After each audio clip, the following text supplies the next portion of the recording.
Hey everyone, welcome back to the channel and the first episode of The State of It. Coming up into this competitive season involving all your regional qualifiers and your OTS store championships as well, we're going to be looking at the metagame and the absolute state of it there. So a couple of things have changed up in the meta recently. First, we finally got Darkwing Blast in New Zealand. That's a great start. We've also had the release of Magnificent Mavens as well. Bit of mama. Hey Liam, how's she doing? And really what we're going to be doing is looking at their impact on the meta there. This is going to be a bit more irregular than my standard content, which at the moment has been a bit shonky as it were. I've been in Whangarei for the last week actually. Whangarei town in New Zealand, towards the north of the North Island there. Notable for only two things really. You know, it's the home of Zarkdick, bless that man, and it's questionable infrastructure. That's a penis! But really, let's have a look over some of the results that have been happening in New Zealand post Magnificent Mavens and what you can expect if you're attending the Card Merchant Regional this Saturday, the 3v3 on Sunday, or the whole boatload of OTS Store Championships the following November 19th and 20th there. So let's get into the first deck profile and let's have a look there. So the first results that we've got straight out of the gate are from the local tournament held at Dice Goblin Games in Auckland every Wednesday there. And we've got Ruben, the gorgeous Ruben, on Ishizu Tearlament. And we're looking at the deck there.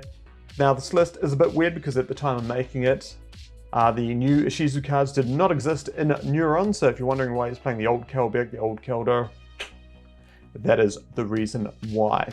Hopefully by this time, Neuron now has its crap together, so we can be submitting our deck list in peace and not having to explain to store owners about like why I'm playing 2008 again. And so going through his list there, we'll notice that he's only on 2 Rhino Hard, the 3 Merle, 3 Havness, 3 Skyren, and then choosing to run 3 Heralds there. Herald being like, of course, being able to send any fairy from your deck or extra deck to the graveyard there, which gets all your guys going. So he's got 3 Yugiohs, 3 Kelbecks, 3 Keldos, and 3 Mudoras. Not choosing to run any hand traps. They are limp as anything, this format. Do not be on hand traps if you can. 1 Screams, this card is amazing. 3 Tearlaments, 3 Super Polymerization. This card, as long as it's at 3 and there are fusions in the format, this card is going to be an absolute staple there. Not too much else other change there. I think the only other weird thing to see is maybe the Fenrir's in the side deck there. Probably just didn't have the space for them really. And if you're wondering, yes, that is the Gravekeeper's Trap card there. And of course, Evenly Matched, which is becoming a huge staple in the sideboard there. So next results, we're looking at the Card Merchant Friday Night Locals there. We've got quite a bit of data from this because I was actually able to attend this event. But first place taken out by Jordan G on Bestial Dragon Link. Well, it should just be Dragon Link now because if you're running Dragon Link, you should be on the Bestial cards. The dragons, they're extenders. They do all the good stuff for you. You see these on Knight and hand traps there. It's got the 3 Veilers, 3 Ogres, most likely because they are lights and darks, and that's exactly what you want in your Chaos Dragon decks there. Got Ash Blossoms, got a smaller than usual Rocket package there, but a huge, I think he's playing like all 12 actually of the new Bestial cards. Look up Lubellion, absolutely great card there, being able to put Branded Beast onto your field. Once again, we see Evenly Matched in the side deck there. I think the only real spicy thing that I really see is we've got Atum, the Hieratic Seal Dragon, I believe it is. Yeah, making it, it's a rank 6, requires 2 dragons, and it literally, it's like the old Dragon Link LP. It just cheats the dragon straight to the field there. So that's really great to see this guy coming back here. He's also a dragon himself. You just make him straight up with the Bestials and they're already gaining you so much advantage. And then this just being able to put another dragon to the field is just gold. Looking at that data from this tournament though, we can see that Tearshizu was the most represented deck there, followed by Branded Bestial, which was a really cool list to see. Dragon Link Bestial, there was a good number of them. Then we've got ones-offs of like the Spright, Pendulum, Invoked, Black Wings, Labyrinth, Naturia, Dinosaur, Oldergeist. So like really great to see. But the results though, after I think it was like 4 rounds or something there. We got like Dragon Link finishing off first. We got the 2 branded decks, 2 of the branded decks sitting in 2nd and 3rd place. And rounding up the top 4 was a rather handsome duelist on the Pendulum deck there, featuring the new Draco Slayers there. But if we extend this out to the top 8, we see 5, 6, and 8, we see 3 out of the 4 tier Shizus there, and the one Spright deck there, which is sort of what you'd expect. But also keep in mind as well, this is coming from a local tournament there. New Zealand, we don't really like to go with the meta, so you are going to, in lower round tournaments, like 3, 4, 5 round tournaments, you are going to see these crazier decks like coming out on top. But as you start getting into like regionals and things where you're going to be packing like 6, 7, possibly even 8 rounds of Swiss, yes, I am hopeful for New Zealand to have an 8-round Swiss regional qualifier. That's when you're going to see the power and like the consistency of decks like Shizu go ahead there. So that's probably why in New Zealand that they're not really, like duelists are not flocking to this deck. Like they're not flocking to play like Tearlament Shizu. They're like, 1, the deck's expensive, and 2, because like our tournaments have less people, less rounds, you can get by with just like, you know, just playing your fun decks, eh? That's what we like to hear, and that is why we're here. We're here for a bit of fun with Yugioh here. So that's really cool to see.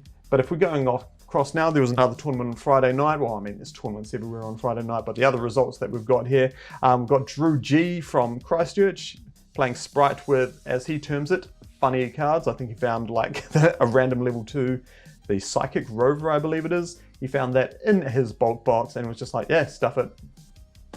Random. So bit of confusion on this card there. So the first effect, 1/6, you get to blow up to 2 cards, which is great. It's the next effect that confuses people there. If it's special summoned by its own effect, that's when it locks you out of the extra deck there. If you special summon it from any other way, like summoning it off Gigantic, you're summoning it off, what is it, the Spright Elf? Yeah, then that's when it's going to be able to blow up 2 cards there if you roll a 1 or a 6, but it's not going to be locking you out there. Only locks you out if you special summon it with its own effect. But we see some other crazy stuff here from Drew. He's also opted to play a rather high number of hand traps there, but I mean, that's the sort of thing that Spright can do. The engine's very small and compact, so you can sit there and get away with like 3 DD Crows. He's got 3 Ghost Mourner there, that's coming up as well. If you can't kill them, just sit there and gain a lot of life and be like, yeah, come at me, time's a thing. 40 minutes, goes very fast then. Also got Nibiru's as well, and probably the hand trap at the moment. If you deck and play it, most definitely do play it there. We've got the Dimension Shifter there, being able to banish everything from the grave, literally stalls some decks and they just pass their turn. It's great stuff there. But yeah, nothing too crazy in the extra deck there. Still sees on Zeraboros, we see the Spright Sprint there, which is one of the new cards. Ghost Mourner and Spooky Dogwood as well, that's in there too. That's a bit of life gain or life damage there. Again, we see the evenly matched there. We also see the Red Resonator just for gaining life and time, and 1 copy of Spellbound. No doubt he only just like sat there and had a look around, knowing Drew, yes. Sort of thing you'd do, just pick up a copy of Spellbound and be like, huh, funny card, and put it in the side deck there. Last result we're looking at there is Joe McDonald, previously part of the old Face Downs, rip in peace. Playing Adventure Spright there, so again, like another funny looking Spright list there. We're seeing Adventure, we're seeing the Nibiru's again, Veilers and things like that. But like, and he's opted to play it at 50 cards as well, which is like, whew, all right. Like surely like you cut it down, but he's got the you see the Fenris there. Nearly everyone's been on the Fenris. We've got the Bestials in the side deck there. We've got Scythe as well, sort of becoming really unpopular because a lot of the combo decks, when they're trying to get out Scythe, they're like sending it to the graveyard to recur, and you just straight out lose your Scythe lock to any sort of Bestial that your opponent might have there. So that sort of things there. But yeah, cool list from Joe, post Mama, if you will, Joe Mama. So really, that's what's been winning in New Zealand at the moment. There are definitely, if you're going to be going to the big tournaments, definitely read and prepare for the Ishizu Tearlament deck. There's going to be a lot of profiles coming out of the YCS happening this weekend that you can look into and sort of see how it goes. Definitely also encouraged for you to watch the feature matches just to see how they play as well. But really, this is New Zealand. Play what you want. Have a bit of fun with what you're doing there. Because I mean, like, as I said before, we've got less rounds, less players in tournaments, so random bullshit can sit there and get its wins. But thanks again for watching, guys. Take care, and as always, we'll be bringing you some of the results from the regional qualifier that's happening this weekend in Hamilton, as well as the action from 3v3 as well, okay? So once again, take care, guys. How many times do I have to say that to end? How many times do I have to say that to end a video there? I'm going to get some dinner, and I hope you've been fed for your weekly dose of Yu-Gi-Oh content. Take care.